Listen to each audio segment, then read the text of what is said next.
Continuamos en más y después de ese debate de actualidad vamos también a seguir analizando la actualidad, que está muy candente, pero de vez en cuando ya sabes, Vera, que nos gusta irnos hasta Bruselas, nada más y nada menos, o que Bruselas, mejor dicho, venga a nosotros ese huequito, porque nos acompaña, y ya teníamos ganas, el eurodiputado por el Partido Popular, Pablo Zalba. Pablo, buenas noches. Buenas noches, Gonzalo, buenas noches, Vera, pero oye, es buena idea alguna vez que vengáis a Bruselas. Yo ya estuve en diciembre, efectivamente, que coincidimos en las puertas que no me del avisaste, por Parlamento. cierto. No, fue sorpresa. Sí, y llegamos fue ahí, casual.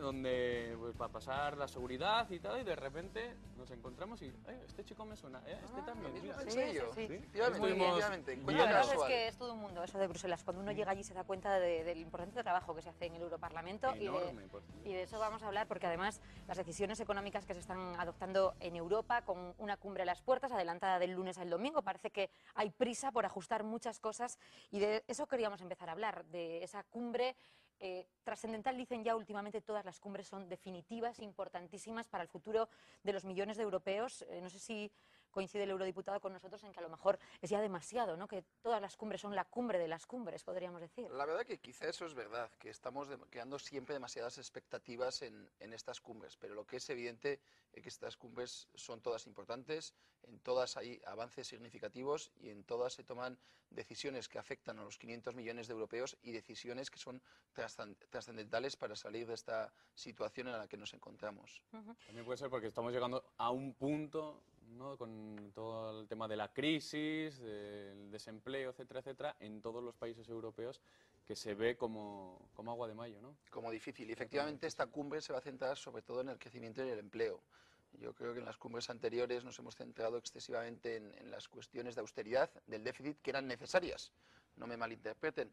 Y en esta cumbre sí que parece que se abre el debate de la necesidad de incentivar el crecimiento y sobre todo la necesidad de incentivar el empleo y el empleo joven, que yo creo que ya hay conciencia en Europa de que hay una generación de jóvenes que no tienen trabajo, que reaccionamos rápidamente o si no vamos a tener un problema que durará generaciones. De eso precisamente ha hablado esta misma mañana el presidente Rajoy. Ha sido recibido por la canciller Merkel en Berlín, preparando un poquito la cumbre, viendo un poco las posturas de uno y otro país. Y hoy Rajoy ha vuelto a insistir en que España no va a pedir ningún aplazamiento para el cumplimiento del déficit, que España va a cumplir, pero también le ha dicho a Merkel que hay que cumplir el déficit, sí, pero también hay que inyectar liquidez, hay que también estimular la economía, sobre todo enfocada a fomentar el empleo de las personas más jóvenes. En eso coinciden rotundamente, ¿no? Efectivamente, yo creo que el compromiso con el déficit es claro y rotundo por parte de este gobierno, pero comparto completamente el análisis del presidente del gobierno, que hace falta también incentivar el crecimiento. Eso se hace con reformas. El gobierno ya ha anunciado dos reformas importantísimas, la reforma laboral y la reforma del sistema financiero, pero no es suficiente. También por parte de la Unión Europea hay instrumentos, existen instrumentos para incentivar el crecimiento. Está el Banco Europeo de Inversiones, que podría a través de préstamos financiar grandes infraestructuras europeas, y eso sería una manera de crear empleo y a la vez de crear competitividad en nuestra economía. La última bajada del rating de Standard & Poor's para España, para Francia ha sido una de las más sonadas, ha perdido su máxima calificación, pero los movimientos de Fitch, de Standard & Poor's, de las agencias de calificación, están moviendo situaciones complicadísimas y están agravando en muchos casos la situación de la crisis de los países miembros de la Unión. ¿Por qué el Europarlamento no se sienta y califica a esas agencias de calificación? ¿Qué es lo que está pasando? ¿Por qué estamos en manos de estos entes? Bueno, la cuestión es quién califica las agencias de calificación. Pero bueno, yo creo que se está haciendo un buen trabajo al respecto. En el Parlamento Europeo el lunes pasado tuvimos un debate al respecto. Hay un informe sobre agencias de calificación. Y la semana pasada, durante el Pleno de Estrasburgo, estuvo Mario Draghi, el presidente del Banco Central Europeo, también en la Comisión de Economía del Parlamento Europeo, y parte del debate fue respecto a las agencias de calificación. Yo creo que las agencias de calificación han perdido bastante credibilidad de las que tenían. Y basta con ver la reacción de los mercados tras la rebaja de calificación de la deuda de varios países, incluido España. De hecho, la bolsa española el lunes siguiente a la bajada de la calificación subió. O sea que yo creo que es evidente que el prestigio de estas agencias está cuanto menos en entredicho.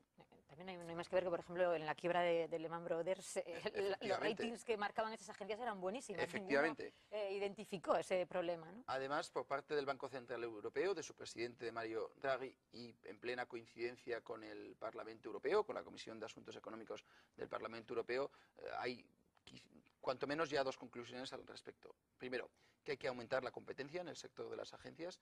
Las principales agencias son agencias americanas, que se les acusa de actuar en favor del dólar. Bien, es verdad que una de ellas, Fitch, sí que tiene accionariado francés, pero están todas basadas en Estados Unidos. Por lo tanto, la primera conclusión es que aumentar la competencia. Existe un debate si es necesario impulsar la creación de una agencia de rating europea o no. Está en el aire ese debate. Y además, como dijo Mario Draghi en el Parlamento Europeo, los datos de las agencias de calificación no tienen que ser los únicos. Tenemos que buscar otros instrumentos, tenemos que buscar otros parámetros a la hora de valorar la deuda de otros países, con lo cual tenemos que ser conscientes que no es únicamente la opinión de estas agencias de rating quien tiene que liderar la opinión de los inversores, y de hecho así ha ocurrido, como he dicho antes, en la última bajada. Por lo tanto, yo creo que vamos camino de controlar, digamos, la cuestión de las agencias de calificación. Por ahí van los tiros. ¿Se le tiene que restar un poquito de importancia a lo que ellas vayan dictando? Por ejemplo, después de que Standard & Poor's retirara esa triple A Francia, Sarkozy le ha intentado quitar un poquito de hierro al asunto. La verdad que Sarkozy a ese respecto estuvo un poco obsesionado, porque lleva meses, digamos, con la obsesión de no perder la triple A de cara a las próximas elecciones presidenciales, que si no me equivoco son en abril. Y yo creo que ese ha sido su error, en mi modesta opinión, el obsesionarse excesivamente con no perder la triple A, porque ha llegado el momento en que ha perdido la triple A y obviamente sus rivales socialistas se lo han echado en cara. Bien, es cierto que en el asunto de las agencias de calificación, los mandatarios, los dirigentes, las empresas otorgan credibilidad a esas agencias cuando los datos son buenos y positivos, pero cuando la cosa viene en negativo, cuando se baja un grado en el escalafón, entonces ya se dice, bueno, no hay que mirar tan de cerca, ¿no?, lo que dicen esas agencias de calificación. Hay una sensación también así entre la clase política de que eso pasa cuando conviene, viene mejor, cuando no. Tienes razón, Vera, que quizá los políticos en esta última rebaja hemos quitado importancia a esta rebaja de la calificación de la deuda.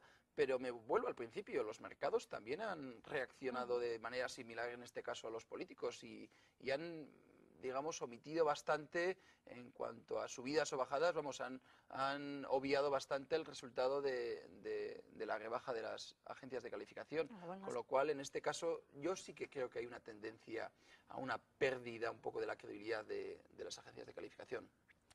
Yo no sé si ha sido nombrado esta misma semana vicepresidente de la Comisión Económica del Parlamento. Es un cargo de mucha responsabilidad. El Parlamento Europeo, además. Allí se toman decisiones económicas que afectan a 500 millones, decía, de ciudadanos europeos. Incluso en una sesión tuvo que ejercer de presidente, ¿no? Sí, esta semana precisamente en el debate sobre las agencias de calificación la presidenta de la comisión no estaba y ya me tuve que estrenar como presidente temporal de la comisión. Bueno, y esa responsabilidad, ¿cómo se lleva, ¿no?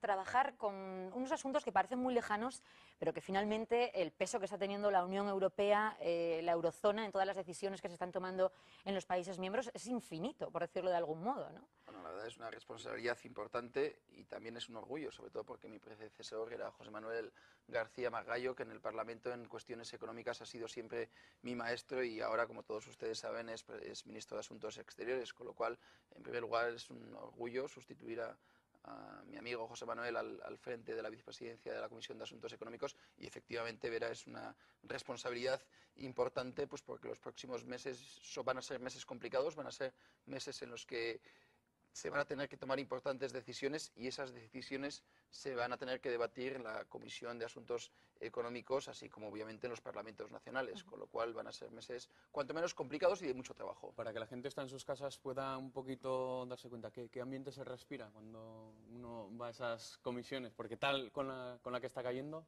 La verdad que impone, está presidiendo esa comisión. Esta semana, aparte del debate de calificación de las agencias de rating, estuvo la ministra de Economía de Dinamarca, porque es quien lleva la presidencia rotatoria del Consejo de la Unión Europea, Dinamarca, durante este primer semestre del año 2012, con lo cual impone, la verdad que no les voy a engañar, y por esa comisión pues pasan ministros, pasa el presidente del Banco Central Europeo cada trimestre, con lo cual es una responsabilidad importante y bueno.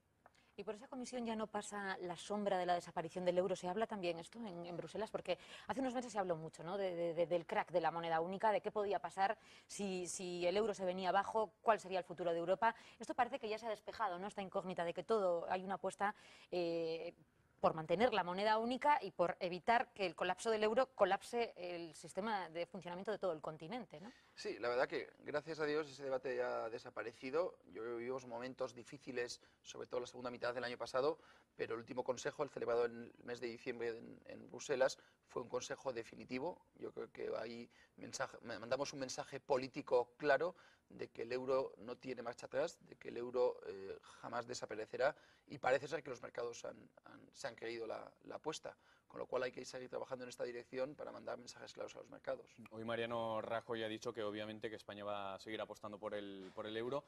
Ese pequeño run que había hace unos meses tal vez pudiera ser por algunos países que querían desmarcarse o querían el sálvese quien pueda. Bueno, sí que es verdad que los medios de comunicación británicos, tan euroescépticos siempre, pues en mi opinión, esto es una opinión personal, estaban francamente encantados con toda esta crisis del euro. Al final, según su opinión, siempre su opinión, ellos estaban en lo cierto, los británicos estaban en lo cierto en no haber entrado jamás en el euro. Yo creo que España hoy estaría bastante peor si no formara parte de la moneda única.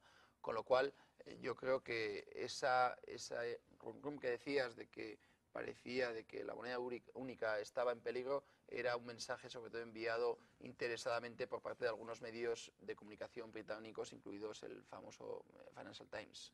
Bueno, además de todo el aspecto económico, habéis participado últimamente en la reunión de la Comisión Parlamentaria Mixta Europea-Chile para hablar también del tema de las renovables, ¿no? Y el eurodiputado navarro, en este caso el señor Zalba, que hoy nos acompaña, insistiendo en la potencia que Navarra sigue suponiendo en el continente europeo en su apuesta por las energías renovables, ¿no?, que emprendió un poco también el camino.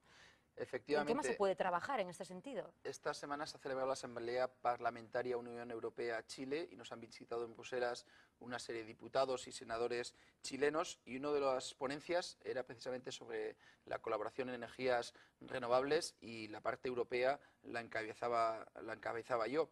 Yo hablé con el Centro Nacional de Energías Renovables, con el CENER, que como saben ustedes está aquí localizado en Pamplona, y me indicaron que ya había un proyecto entre el CENER y una región chilena denominada Biobío. Entonces, en ese debate se puso como ejemplo esta colaboración que ya existe entre el CENER y Chile como punta de lanza, como punta de lanzamiento de la futura colaboración entre la Unión Europea y Chile en energías renovables. Ambas regiones, tanto Chile como la Unión Europea, compartimos el objetivo de que el año 2020 el 20% de la capacidad energética provenga de energías renovables. España está en ese aspecto bastante bien posicionada, estamos actualmente en el 16%, con lo cual yo creo que no será difícil conseguir ese objetivo, pero Chile, si no recuerdo mal, está alrededor del 5%, con lo cual las inversiones que tienen que hacer para conseguir el objetivo del 20% son brutales, y por tanto van a necesitar colaboración, van a necesitar ayuda tanto de centros tecnológicos extranjeros como de empresas extranjeras, y en esto Navarra, pues como todos ustedes saben, es puntera, con lo cual intentaremos aprovecharnos de ese futuro desarrollo chileno para que se beneficien nuestras empresas y, si es posible, también el CENER, obviamente. Pues sí, pues una buena vía en esta época de crisis. Pablo Zalba, eurodiputado del Partido Popular, muchísimas gracias por estar con nosotros. Gracias a ustedes. Estaremos muy pendientes de qué pasa en esa cumbre y volveremos a comentarlo, a ver cómo quedan las cosas. Muy bien, muchísimas gracias. Muchas gracias y buenas noches. Nosotros ya nos despedimos, así que hasta el lunes. Hasta el lunes, volvemos con todo el deporte. Vuelve Gonzalo. Ya sabe la gente que Osasuna juega el lunes. Nuestra tertulia Tenganlo en rojilla cuenta. irá el martes, tertulia rojilla el martes, pero el lunes, por supuesto, seguirá viendo en Canal 6 Más Deporte, en el que aprovecharemos, ya que los rojillos nos dejan, que muchas Claro, veces para nos copan, repasar todo lo demás, pues ¿no? repasar todo lo demás, todo lo acontecido en el deporte aquí en nuestra comunidad, por supuesto que sí. Bueno, pues descansen, es hora ya de que se vayan pensando ya en descansar y nosotros volvemos ya la próxima semana. Muchas gracias por estar ahí, adiós. Disfruten del fin de semana.